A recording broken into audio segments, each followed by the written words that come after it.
A very good morning to all my BSc nursing students. Welcome to wild life nursing channel. This is Shivangi Mishra और आज मैं आपको topic पढ़ाने वाली हूँ factors influencing urination.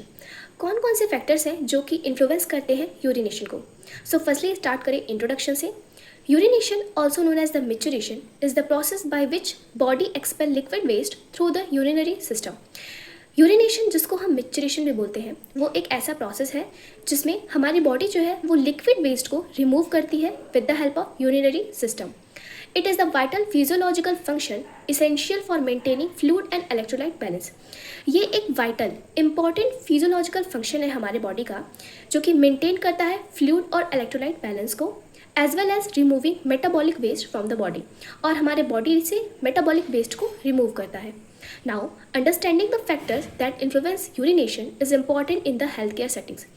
Healthcare settings में ये जानना और ये समझना बहुत important है कि कौन कौन से factors influence करते हैं urination को, as changing in urinary pattern can indicate underlying health issue.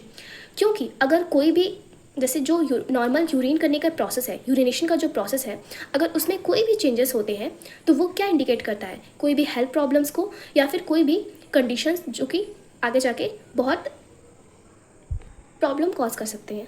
अब हम देखने वाले हैं कौन कौन से फैक्टर्स हैं जो कि इन्फ्लुएंस करते हैं यूरिनेशन को। सो फर्स्टली है एज। एज कैसे इन्फ्लुएंस करता है? इन्फेंट्स जो होते हैं, छोटे बच्चे जो होते हैं, वो बार बार यूरिनेट करते हैं। वहीं अगर हम एल्डरली पीपल्स की बात करें तो एल्डरली पीपल्स ज़्यादातर अपने यूरिन को होल्ड करके रखते हैं या फिर रिटेन करके रखते हैं। Now next is fluid intake. अगर आप ज़्यादा पानी पी रहे हैं तो आपका यूरिन आउटपुट ज़्यादा होगा, अगर आप कम पानी पी रहे हैं तो आपका यूरिन आउटपुट कम होगा और कॉन्सेंट्रेटेड होगा या फिर डिहाइड्रेशन फील हो सकता है आपको।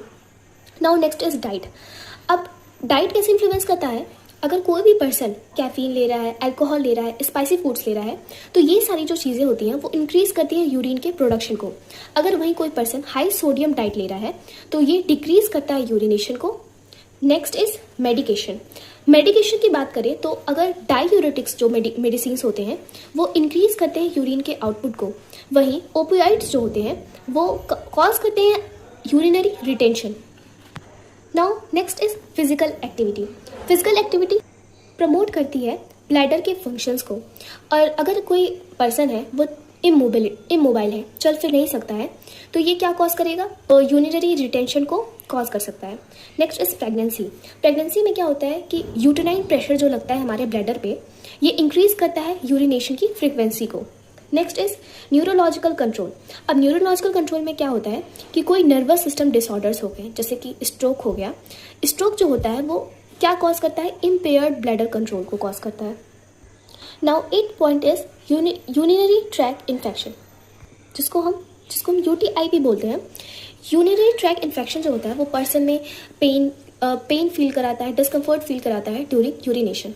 Now 9 point is environment. Environment की बात करें कि अगर लैक ऑफ टॉयलेट्स होंगे, लैक ऑफ वॉशरूम्स होंगे तो ये क्या कॉज करता है? यूरिनरी रिटेंशन या फिर इन्फेक्शन को कॉज करता है।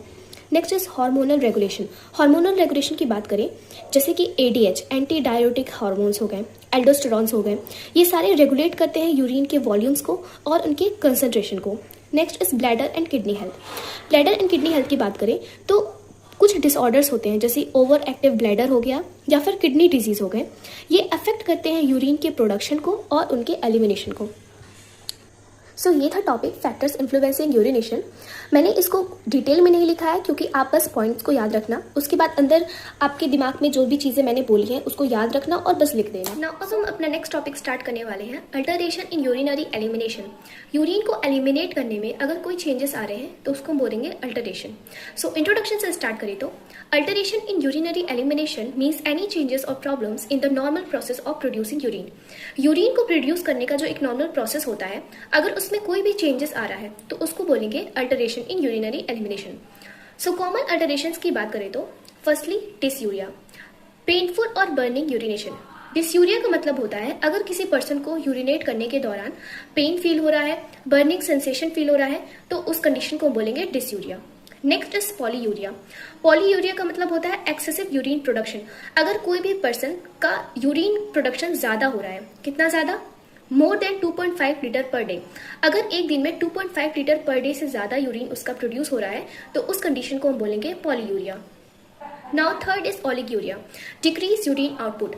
अगर किसी भी पर्सन का यूरिन आउटपुट कम प्रोड्यूस हो रहा है, कितना कम, less than 400 ml per day, एक दिन में 400 ml से कम अगर यूरिन प्रोड्यूस हो रहा है तो उस कंडीशन को हम बोलेंगे oliguria. Next is anuria. Anuria का मतलब होता है वेरी लिटिल और नो यूरिन आउटपुट। अगर किसी भी पर्सन का यूरिन आउटपुट बहुत कम है या फिर बिल्कुल नहीं है, कितना कम है, less than 100 ml per day, अगर एक दिन में 100 ml से कम यूरिन प्रोड्यूस हो रहा है तो उस कंडीशन को हम बोलेंगे anuria. Next is nocturia, frequent urination at night. अगर किसी भी पर्सन का रात में बार बार यूरिनेशन हो रहा है, बार बार वो पर्सन रात में यूरिनेट कर रहा है तो उस कंडीशन को हम बोलेंगे nocturia. Sixth is urinary incontinence, loss of bladder control, leaking urine. Urinary incontinence का मतलब ये होता है जब किसी पर्सन का उसके ब्लैडर पे कंट्रोल ना हो और यूरिन अपने आप लीक आउट कर जाए तो उस कंडीशन को हम बोलते हैं यूरिनरी इनकंटिनेंस। इसमें जो यूरिन होता है वो बार बार लीक करता है और पर्सन उस चीज़ पे कंट्रोल नहीं कर पाता है। Next is urinary retention. Urinary retention का मतलब होता है inability to empty the bladder completely. जब कोई भी पर्सन अपने यूरिन को पूरी तरीके से खाली नहीं कर पाता है तो उस कंडीशन को हम बोलते हैं यूरिनरी रिटेंशन। ये क्यों होता है, ड्यू टू ऑब्स्ट्रक्शन और नर्व डैमेज। मतलब यूरिन के जो पैसेज में कोई ऑब्स्ट्रक्शन आ गया, मतलब कोई स्टोन्स आ सकते हैं या फिर उसका नर्व डैमेज हो गया हो तो उसको बोलते हैं urinary retention. Next is haematuria. Haematuria का मतलब होता है ब्लड इन द यूरिन। अगर यूरिन में ब्लड प्रेजेंट है तो उस कंडीशन को हम बोलेंगे हीमेटूरिया।